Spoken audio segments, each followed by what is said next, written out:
కనుల విందుగా జరిగిన పట్టాభిషేకం తర్వాత అక్కడ ఉండే సుగ్రీవుడు, విభీషణుడు అందరూ కూడా అయోధ్య నగరాన్ని వదిలి వెళ్ళిపోతూ ఉంటారు.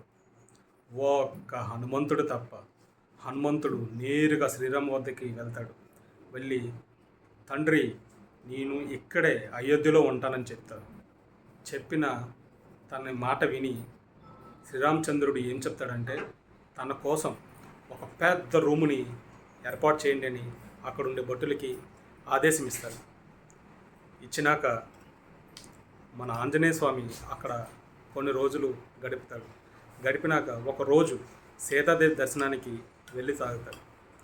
వెళ్ళేసరికి తల్లి సీతాదేవి తన నుదుటిన సింధూరం పెట్టుకొని కనిపిస్తారు.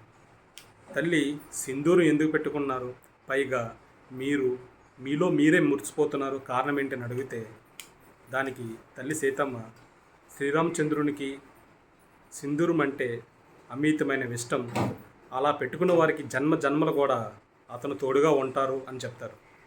ఆ మాట విన్న మన వీరాంజనేయుడు పరుగున బయటికి వచ్చి అక్కడుండే భటులందరికీ కూడా ఆజ్ఞాపిస్తారు.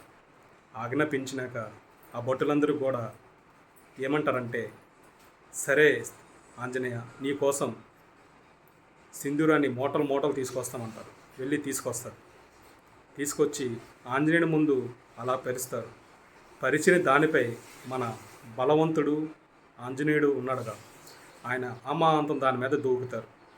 దూకి నించేసరికి ఆ సింధూరం తన ఒళ్ళంతా మొత్తం అంతా కూడా ఉంటుంది. ఉండేసరికి అక్కడ ఉండే ప్రజలందరూ కూడా భయభ్రాంతులకు లోనవుతారు. లోనయ్యి సైడ్ ఇస్తారు.